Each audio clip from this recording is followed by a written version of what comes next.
saviors, talking about being alive, feeling alive. You say to be alive is to have one's tentative certainties rewritten. One's systems Not a bad statement. yeah. I don't remember saying that, but that sounds good to me. Yeah. You like this fellow. One's systems of understanding called into question, one's rules broken. And you go on to add that that sense of being alive isn't your tendency. In fact, quite the opposite. You tend toward a sense of permanence. Right? Now, as you're aware, many of us, many millions of us, for us being alive is far too uncertain. Look at the great refugee movements that we've had in the past few years, and joy would reside in achieving a firm sense of place. I was wondering if you could talk a little bit about this seeming difference. Well, I think about Samuel Beckett's a wonderful essay about Proust when he's talking about how we are most alive at moments of change. And he says a shocking thing in that essay, which is this. He says, habit is the ballast that chains the dog to his vomit. So whatever becomes our routine, and our routine can also be homelessness. Our routine can be instability as well. Is that which prevents us from being fully awake in the present. So I think that I have myself, for much of my life, been a person on the move. I grew up when my father was an Army engineer, and there was this constant sense of change and instability. And as an adult, it turns out that the life of the traveling writer fits very well in that tradition. So in a way, I think that my railing against stability is a sort of, well, there might be some kind of denial going on in there. But I do think that I'm not answering your question very well. I think that it's very hard to be conscious of the present, either because one is in the habit of kind of making a sort of stable comfort, or because one is habitually uncomfortable, right?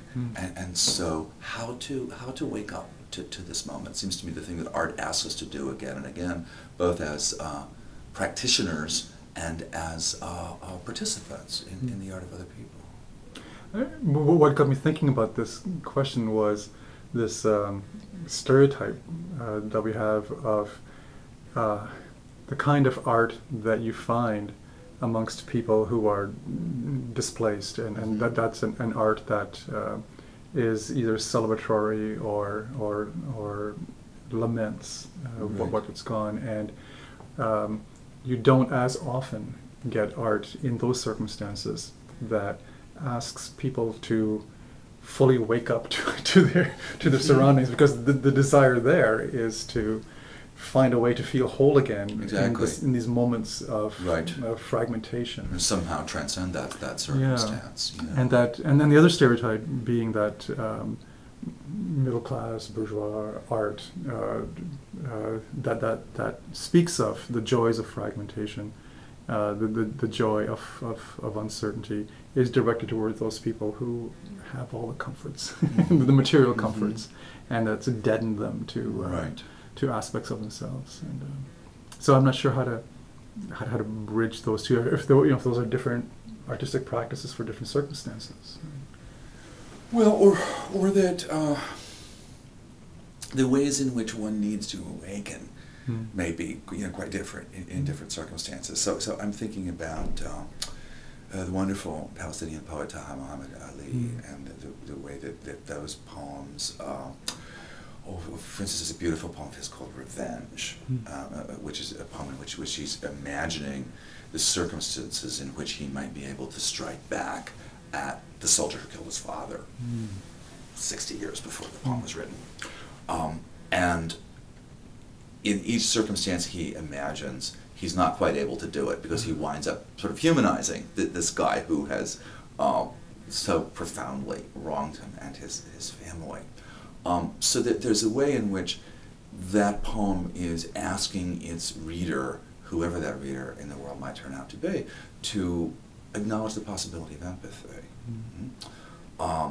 How that poem must play to its Palestinian audience, and when the poet reads that poem to an American audience, are likely to be very different things. You know, I mean, he read that poem in Houston last year, and the people who are likely to show up at the Alley Theater downtown, a little bit dressed up and having bought a ticket to a poetry reading, you know, are going to be a very specialized kind of set of audience members.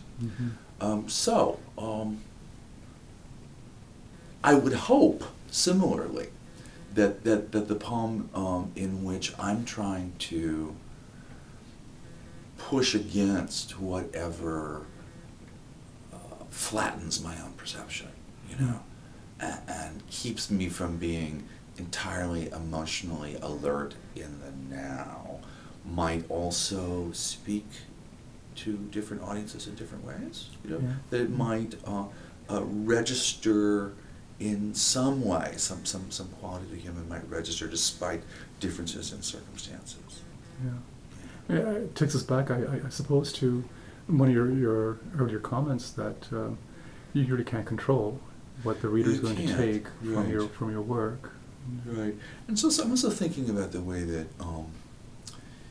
you know, for all of us, the kinds of privileges we have are provisional, right? And we may be in a very fortunate circumstance in one way, and far more endangered or less certain of our privilege in another. So, you know, I'm a college professor, and I have tenure, and you know, I have this sort of comfortable middle class life.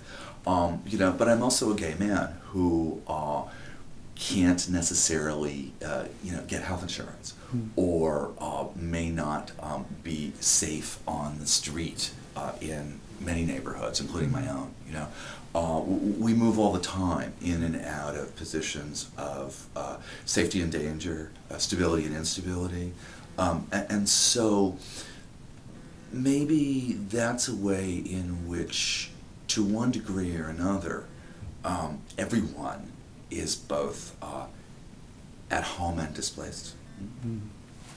Well, it's been a privilege, provisional or otherwise, talking with you. Thank you. My pleasure. Thank you very much.